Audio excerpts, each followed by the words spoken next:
You're listening to Stories Behind the Songs with Chris Blair. For more information, you can find us on Instagram and TikTok at SBT Songs, or check us out at chrisblair.com.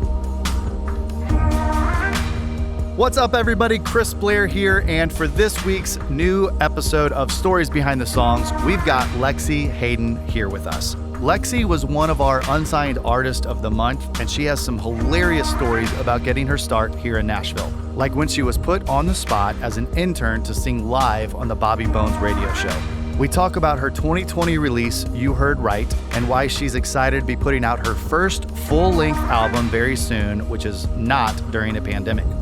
We also talk about her collaborative relationship with Priscilla Block, who she actually met while Priscilla was a server here at the Listening Room, and the co-writing process behind Priscilla's hit, My Bar. Lexie gives us a performance of My Bar, as well as an unreleased song off of her upcoming project, Call It a Crush. On that note, be sure to stay tuned for her full-length album that's coming out this August, as well as her album release show that will be taking place right here at the Listening Room in Nashville, Tennessee on August 29th. If you enjoyed this episode, share it with your friends and give us a follow. It's our passion to share the stories behind the songs, and it's because of you, our listeners and fans, that we're able to continue to do this. So thank you, thank you, thank you. Let's get to it. Here is Lexie Hayden. Okay, here we are at the Listening Room. Lexie, how are you? I'm so good. I'm so excited to be here at my favorite place this morning. Oh, thank you. Thank you for saying that. You don't have to lie. No, I truly feel like I live here sometimes. Well, we love you. You were actually one of my unsigned Artist of the Month back in December of last year. Yeah. Just so excited about everything that you've done so far and that you have coming along. So let's dive in and talk about it. Let's do it. All right. So I always start from the beginning. So you're from Virginia. Let's talk about how you got into music and how you got to Nashville. So I started singing at a really young age, and I feel like a lot of people will say, a lot of singers will say that. I just knew that I could like carry a note from a really young age, and it was always choir for me. It was never sports. Like, I was never good at a single sport. It was only music. I picked up a guitar at age 14. That was the first time I picked up a guitar. And then I started writing songs when I was 14 too, and was in show choir. So I was like Glee. Like, there was no sports in high school. I was the male version of you. You do show choir? Oh yeah, I was all that. I love that because a lot of some people don't even know what show choir is. Oh yeah, I was in show choir, jazz choir, band, like all the things. Oh yeah, band camp. Oh yeah. Like, you can still find videos of me. It's hard to find them, but with the hair pieces and everything.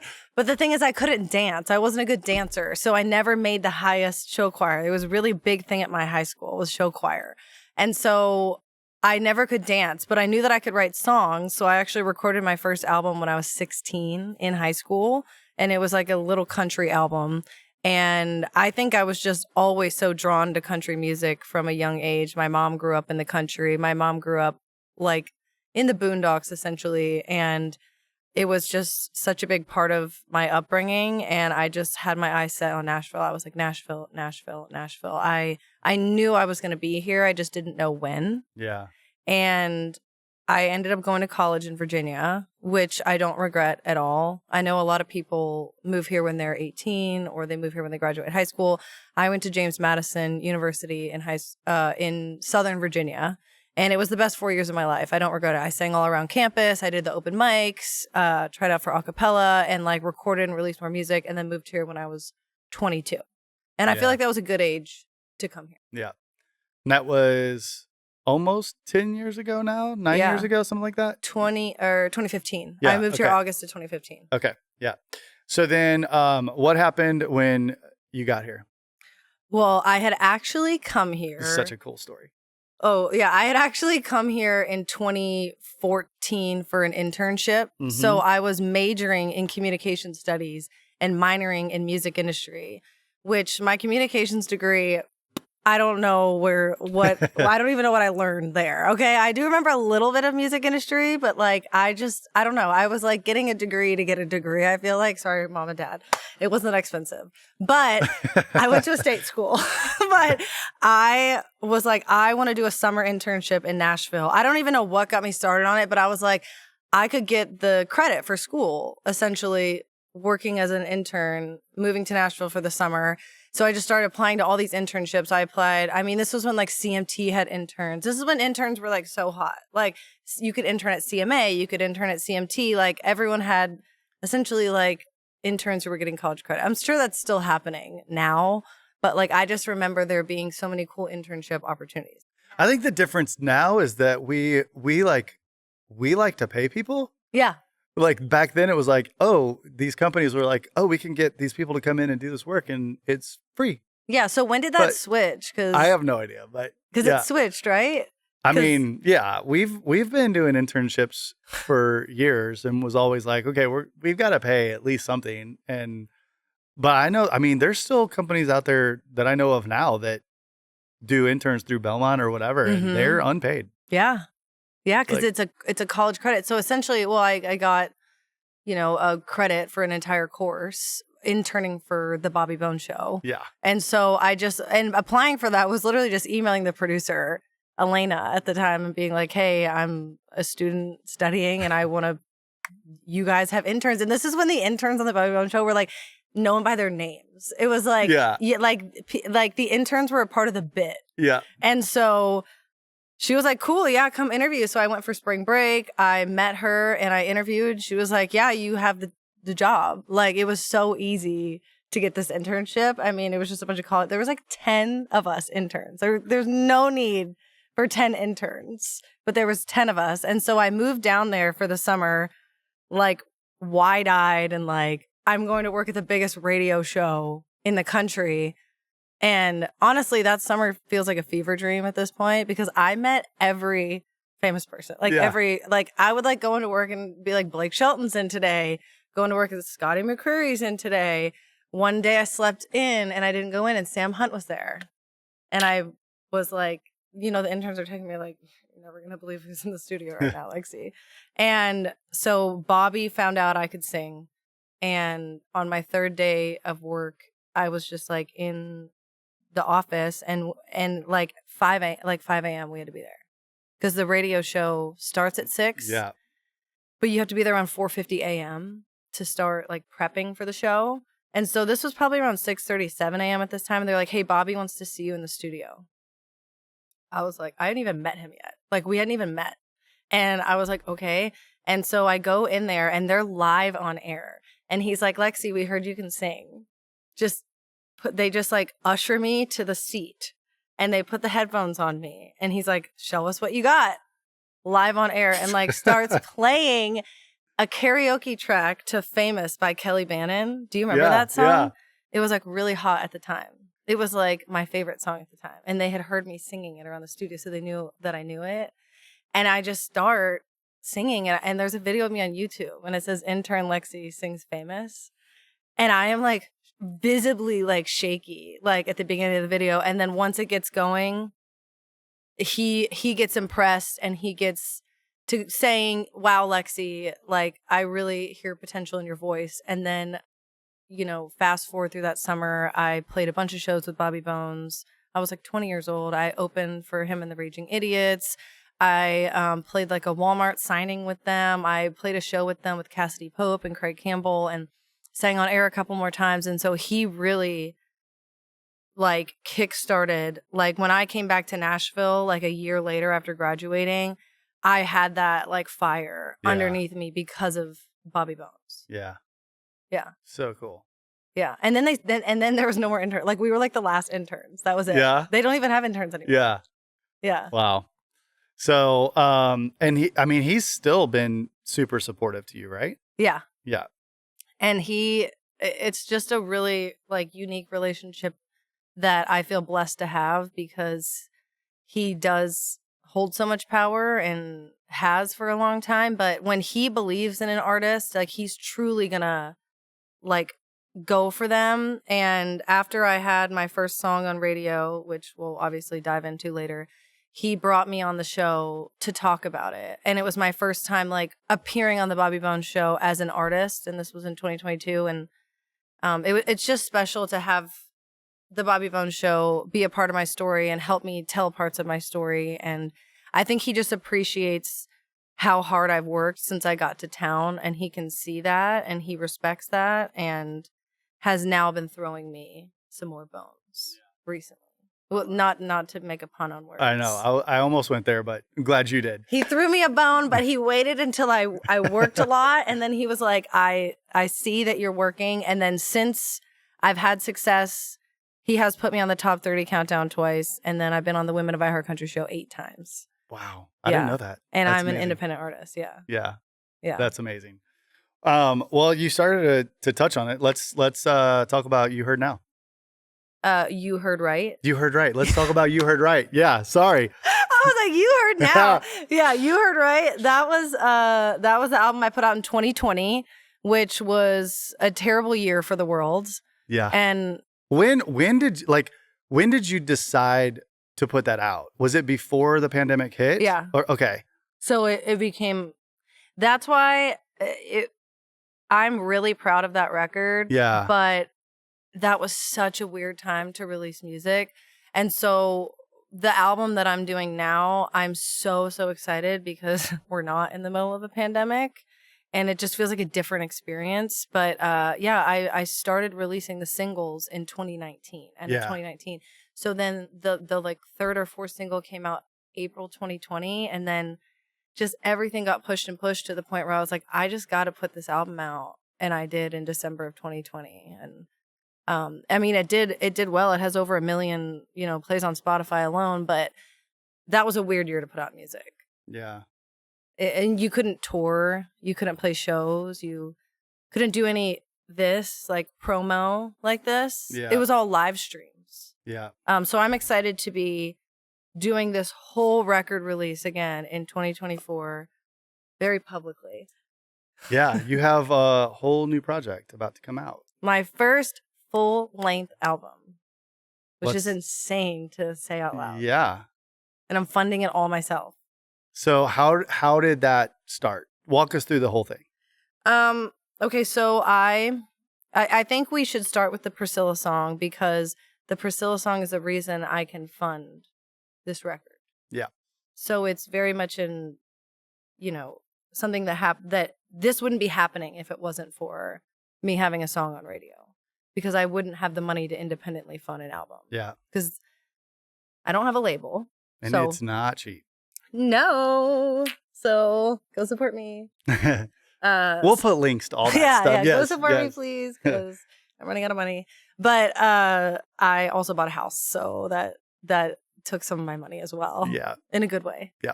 But I knew Priscilla when she used to work at the listening room. Yeah, you were playing shows here when and Priscilla she would be was serving. serving. Yes. What is that? That blows my mind to think about, because maybe she only worked at this location. She might not have worked at Second Ave, because I would play at the old location of the listening room. Yep. But she definitely was a server here. I know that. Also, Meg McCree. I can't even remember if she might have worked at Second Avenue for a little bit right before we moved. I think. But I can't remember. Maybe she started here. I don't remember that either. What year did this open? Oh gosh, I think we opened this location in like 2017. Yeah. Wow, it's something been like long. that. Yeah. Yeah. Wow. Yeah. I remember her and Meg McCree used to be a server here. Yeah.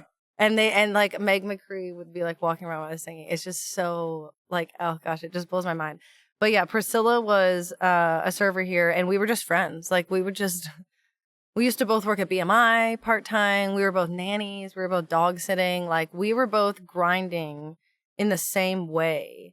And we were just friends, friends that wrote songs together. And one day we were writing with my friend Stone Eiley, which Stone's been around the listening room quite a few times. Stone and I have been writing together since 2015.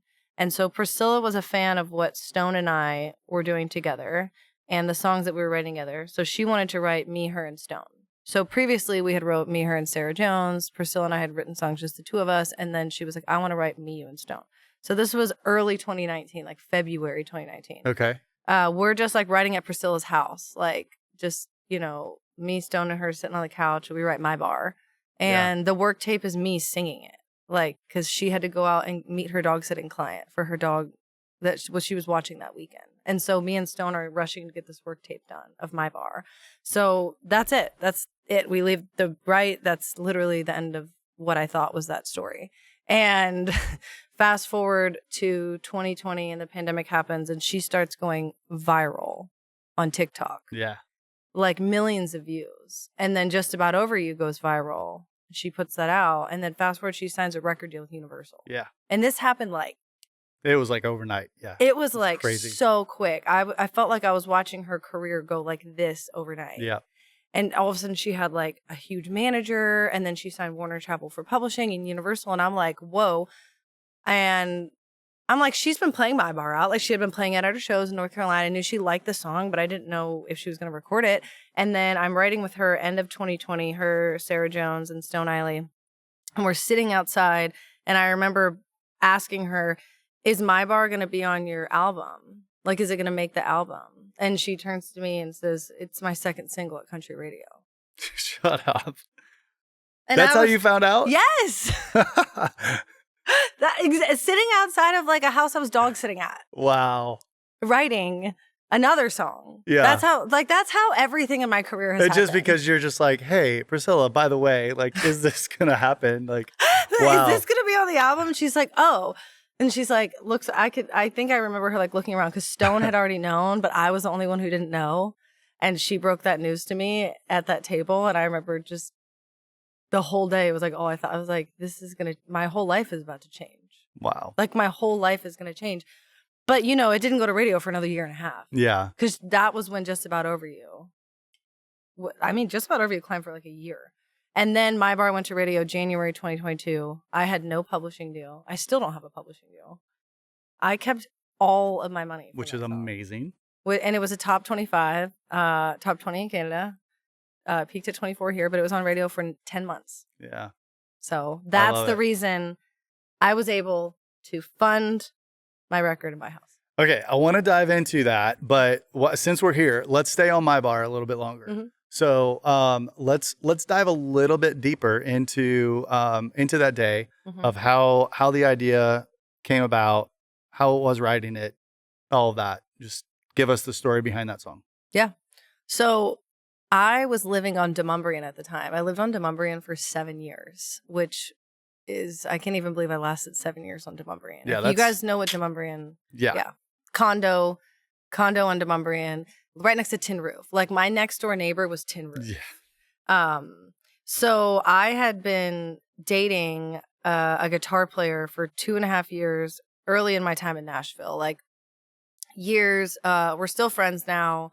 And he played in my band, etc. Okay, so we had broken up at some point. I guess this was 2019 that we wrote the song. I really think this all happened in 2019. This is my version of where the idea came from.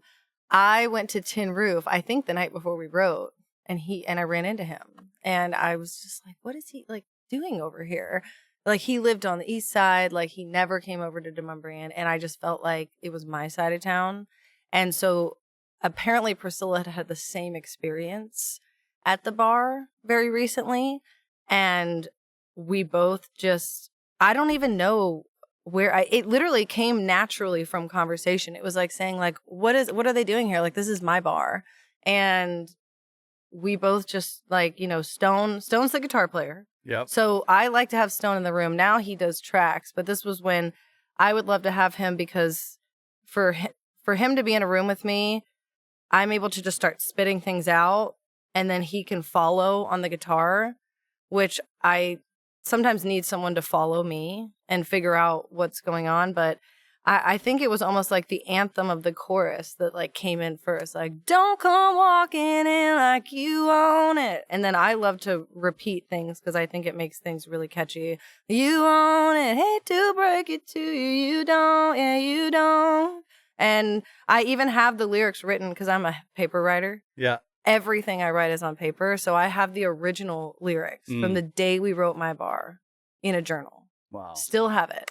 And it was like, one of the lines I crossed out was like, the line in the song is, you think you're such a star. But like the line I crossed out was like, go to Hollywood if you think you're such a star, or something stupid. And like, I can see where I literally crossed it out, which is why I write on paper. Yeah. And I always will. And that's so good. Yeah. Yeah. It just was a natural thing. And I just think some of the best songs that become hits are songs that happen so naturally. Yeah. Just between three friends, you know? And especially with you and Priscilla both having a very similar experience like that. How long did it take you to write that? 3 hours, maybe. Okay. Yeah. Yeah, one day, one session. And sometimes it's not one session. Sure. But that day, it just flowed out of us. And it really was one session. And she really was drawn to it. I never felt like it was like a personal Lexie Hayden song. She was drawn to it as a Priscilla song from the get-go. And so it always felt like her song. It was never a moment of like, oh, am I going to record it or are you going to record it? It was always hers. Yeah. And that's not how it always goes. Sure. Yeah. You want to play a little bit of it? Yeah. Sometimes people are like, I want to record that song. No. But I don't know. Hey, it worked out. It worked out. She crushed it. I got to see her play it at the Grand Ole Opry with my parents for the first time in 2022. So I hope it goes gold. Yeah. I hope it's eventually my first gold record. It's almost there. That would be crazy. So yeah, here we go. You want to back up?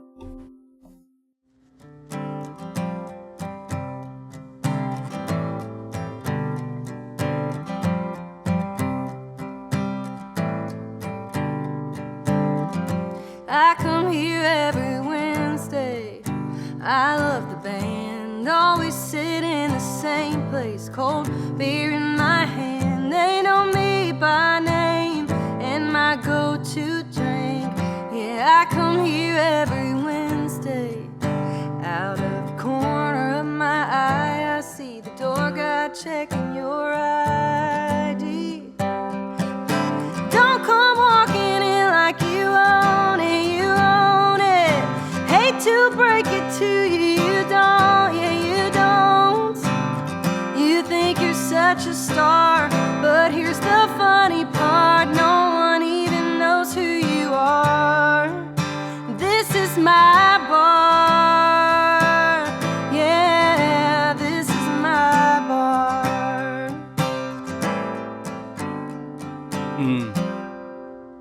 So good, Lexie. Love it. This episode is brought to you by Sennheiser microphones. When we first started this podcast, we were using some older microphones, and Sennheiser came in and sponsored us and gave us some MK4s and 914s. And I mean, I'm telling you, it's made all of the difference in the world. We love these microphones. We use them at the listening room as well. And I just can't say enough great things about them. Go check out Sennheiser.com. If you are into music in any way, their microphones are hands down the best on the planet. Go check them out, Sennheiser.com. And thank you, Sennheiser, for the support and the sponsorship. We love y'all. Yeah, and that was like the most added song when it came out too, I think, right? It was the #1 most added song to country radio. I remember getting that email from Country Air Check. Yeah. And just like screaming. Like, it was like 48 first week ads or something. Yeah. Crazy. What a trip. It was, and you know what? Like in that year, watching that song climb, I think that looking back, I'm like, I wish I appreciated it more. Like that was such a huge moment that happened and such a big deal to have a song on country radio independently. And I forget it a lot that I did something that not a lot of people have done. Yeah. Yeah. So thank you, Priscilla. Thank you, Priscilla. Yes. Amazing. So that helps fund your album. Yes. So let's go back to that and dive into that one a little bit. Yeah, so because I didn't have a publishing deal when that song went to country radio, a song makes up 200%. So 100% is your writer's share. The other 100% is your publishing share, which you know. But when you sign a publishing deal, they either take 100% of your publishing or 50% of your publishing or 25. Now, because I was able to keep both, I would get a check for my writer's share and then my publishing share. Yeah. So, and then I met with the MLC, who's a great asset to the music industry. It's called the Mechanical Licensing Collective. I'm sure you've heard of it. Yep. They collect mechanical royalties for independent songwriters. So they collect all my mechanicals from my bar, and then Sound Exchange also collects royalties for me. And then last year I was in the Pepsi Music Lab as a Pepsi United Masters artist, and they gave me a grant to record music as well. So between all that money, I was able to fund a 9-song record, just barely, with enough money for everything. But it's going to be 9 songs. I started writing this record last year. I went through a terrible breakup last March, and I got really into Daisy Jones and the Six on Amazon Prime. Have you ever seen it? One of your servers, Luke, is a huge Daisy Jones fan. Oh, really? We bond over it a lot. Okay. So Daisy Jones and the Six is a book that they made into a series. It's based off of a band from the 70s, aka it's loosely based off of Fleetwood Mac. Okay. All the music is written for the show. The main actress, Riley Keough, who plays Daisy Jones, she is essentially like a Stevie Nicks, like Janis Joplin type character. And she's Elvis's granddaughter in real life. And it's just the music from the show, everything they did inspired me to start writing kind of a 70s retro record and just trying to write something that felt more of that time period because I've always navigated towards that type of music. And the show just kickstarted that want for that music for me. And so I would go into all my writing sessions and tell people I'm writing a retro album. It's going to be 70s, 80s. It's going to be synth, vibey. And we would put on Sheryl Crow and Fleetwood Mac and the Eagles and ABBA, and we would just vibe. And then we wrote these songs, and each song has elements of like all these different time periods. And the whole record is going to be called Countin' Rainbows.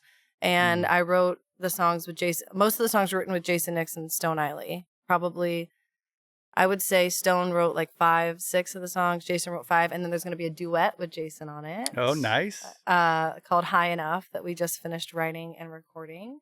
And I'm just so excited to be like creating something that I feel so good about. Yeah. And you got both yours and Fingertips is already out. Mm-hmm. So when's the rest of the album coming? So the next song coming out will be called Glitter. Okay. And that's a really sad one. It's the saddest on the album. It's the only one about my ex on the album. One song, one and done. So Glitter comes out, and then I've got one called Nothing to Be Friends About coming out in August. And then I'm doing the album preview party here at the Listening Room on August 29th. Yes. Where I'm going to be bringing up the writers for each song. So it's going to be super special. I've never done anything like it, but I want to feature all the songwriters on all 9 songs. And yeah, that'll be August 29th. And I hope to have the record out in the fall. Love it. I love that you're doing that, by the way. We've done a couple release parties that they've done that. And it's so special when you're able to share your album and get that out, but do it in a collaboration way with everybody that contributed to the album, which is really, really cool. Well, it's like the album. I wouldn't have the album if it wasn't for my collaborators. Yeah. It's so important. And as someone who has cuts with other artists, I know how much it means to me to be a part of those kind of things. So I want to make sure I always bring them into it because, you know, for Priscilla to give me these moments and make some of these moments special for me, that means so much to me. And so I want to do the same for the people that are writing the songs for me. Yeah. With me. Sorry. Yeah. With me. Yeah. I love it. Yeah. I want to talk about Relit Cigarettes. Yeah. First video that you put out to CMT. Uh-huh. You know who directed that video? No, I don't. Zach Dyer. Okay, I started to say Dusty. No, Dusty did my other video. Yeah. No, but Zach's like a total songwriter now. Yeah. Like he's like a hit songwriter. Yeah. And he used to direct music videos. This town is so funny. It is. Yeah. It's just like everyone wears so many different hats. Yeah. And Jordan Dazzi is the main guy in the video. Yeah. He's like my love interest. It's just yeah. That video. And okay, an even funnier part about that video, actually, I just remembered this, is that Zach, we actually filmed at that cigar bar across the street from the listening room. It was like really cheap for me to like film in there, like with the cigarettes or whatever. And so I had to have a bunch of extras. This was probably 2019. And Jordan Dazzi was an extra along with his Belmont soccer friends who all showed up to be extras. Priscilla Block was an extra. Gina Veneer was an extra. And so we filmed all this stuff at the cigar bar and Zach's hard drive crashed and he lost all that footage. All that footage was never seen from the cigar bar. So I had to film everything again with just Jordan at Melrose Billiards. Wow. But Priscilla was almost in the relit cigarette video. Oh my gosh. Which would have been wild. And then years later, actually, 2 years, or maybe it was last year, she asked me what I thought about her recording Relit Cigarette for herself. Really? Yeah. And I told her, go ahead. Yeah. You can totally re-record it. And I never heard anything else about it. But I know she's always loved that song. I've always loved that song. Yeah. I wanna have you dive into one of the songs off your album. So Okay. I'll let you pick. Okay. But let's dive into one of the songs, whether it's one of the two that you've put out or one that's coming, maybe as a sneak peek, whatever. Yeah. But like take us into the room of the story behind that, and then let's play a little bit of it. You know what? I'm gonna play one that I actually haven't even teased yet. Okay. You get the first listen of it. Because You heard this it one has here first. Literally, I love it. you heard it here first. I've probably played it out like once or twice, but.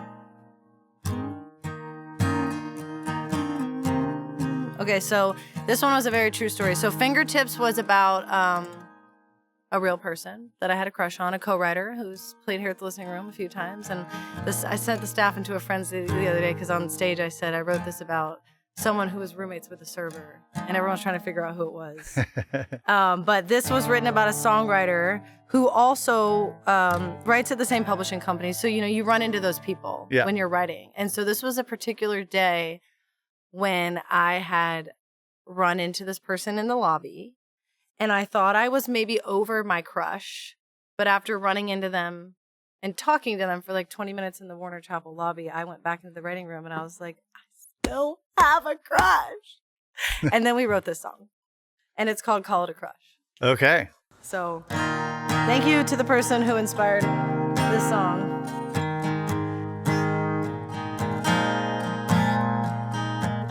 It's like we're back at the high school dance, wondering what would happen if I took a chance. Took your hand and spun you around. My favorite song is on right now. Sitting in the bleachers while you're out on the floor, wondering what I even got dressed up for. Guess it ain't reciprocated. It shouldn't be this complicated.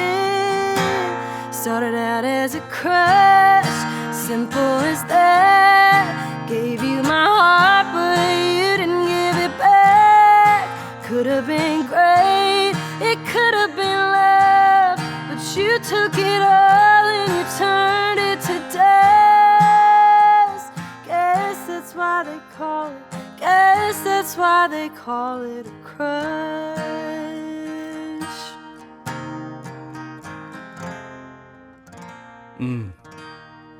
Wow. So good. So good. So that one, I already know that I'm going to be wearing an 80s prom dress in the middle of a high school gym, and I already bought the prom dress and it's in my closet. That's amazing. I bought it a long time ago, actually. Oh my gosh. I love it. Thank you for sharing that. I wrote that one with Jason Nix and Stone Eiley. And it was really just like, I went back in the room and it was like, call it a crush, simple as that. And just started like singing, and Stone just started, doing his thing. And then Jason came in, and of course Jason was like, guess that's why they call it a crush. And we were like, that's weird, but it's cool. it's weird enough to work. And I haven't even done vocals on it yet. It's going to be on the record, but I'm excited about all the songs. But that one is going to be a cool, like, it's going to be cool. I love it. Yeah. So what can people do to help get this record fully out? You mean right now? Yeah. Yeah, go follow me everywhere. Interact with my videos, interact with my content, share my stuff, stream. I mean, Apple Music, Spotify, YouTube. I post a lot on YouTube. I make my lyric videos on iMovie, so go watch them. And I mean, the actual video is great. It's just I put the lyrics on myself. Yeah. But I work nonstop. So just sharing, streaming, sharing my music with your friends, and when I get merch, buying merch. Merch is so important. Coming out to shows. And then, buying. I hope to have physical copies of the record, so buying the physical copies. And I love going to the post office and mailing CDs. But right now, I think it's just word of mouth. Yeah, we'll put links to all of your stuff in the liner notes of this episode. But, this is exactly why I started the Unsigned Artist of the Month. And just knowing how hard you and other people like you work when you don't have a social media team, you don't have editing team to do, all of your stuff. You are literally pulling up iMovie on your computer and doing all of this stuff yourself, and just the amount of effort and time that it takes to go into this, where on the other side, for the consumer that gets all this content, they might see a 30-second reel that took you, over an hour to put together or something like that, and just I'm just, it's so awesome. I'm proud of you, like sitting from the other side watching like people like you work. It's incredible to see where you've come, and hearing you share that song with us that has not been heard yet. It's just another testament to why I wanted you to be an unsigned artist, because you're just so dang good. Oh, that's so sweet. I just feel like there was never anything else I was ever going to do. Yeah. Like, there's nothing else that makes sense. Like, it's like, I don't know that I could do anything else if I tried. And I think that when you have that, like, burning desire inside of you, like, it doesn't even feel like a job. It just feels like your nature. Like, it's just what you do. You wake up and you write songs and you play the guitar and you play shows, and that is your life. That's not work. That's your whole life, which is also why I started gardening, so that I have something outside of this. Gardening. I did not know that. This is a new thing. I didn't know that about you. Because I just bought a house. So this is my first spring. Okay. I would have brought you some cucumbers. Yeah. I love it.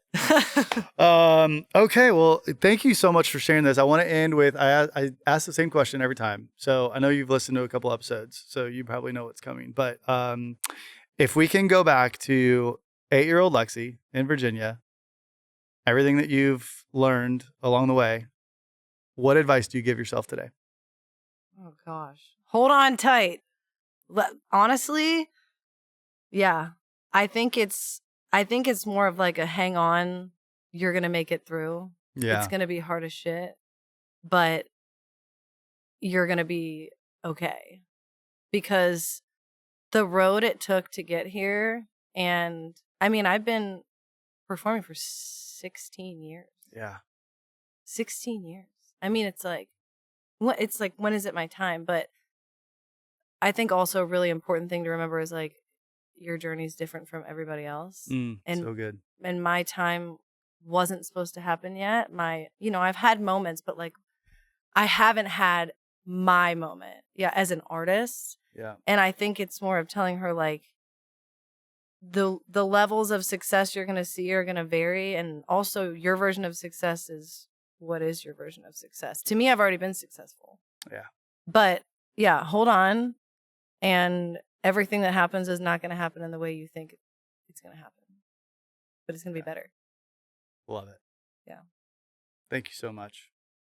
Yeah. Wow. That was a deep dive. Yeah. It was good. It felt good. Good. I'm excited. I'm excited to be here on August 29th and to share the record on this stage. Yeah, we can't wait. It's going to be a beautiful night. Yeah. Yeah.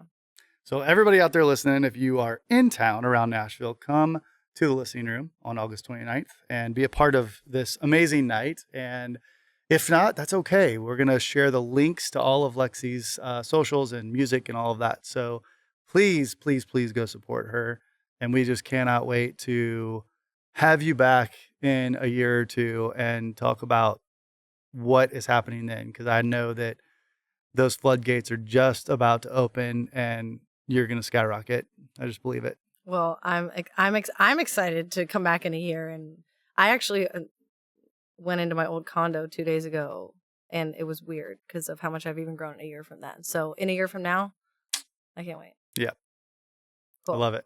Well, thank you so much for having me. Thanks for hanging out. This was so much fun, and I'll be back here this Friday to play. Yeah. Yeah. Sounds good.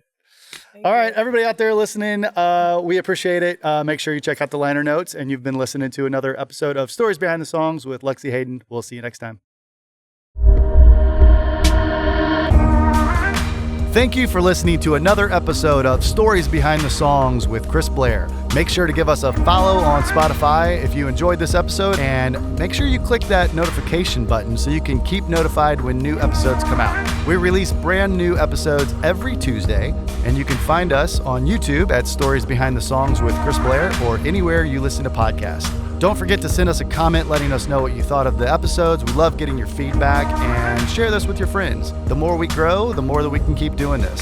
It's our mission to bring you all of these great stories behind the songs from some of Nashville's most iconic artists and songwriters, publishers, producers, everyone in between, and a lot of my great friends. We love what we do, and we love sharing their stories with you. We appreciate all of the continued support. Thanks also to all of our sponsors, and we will see you all next week.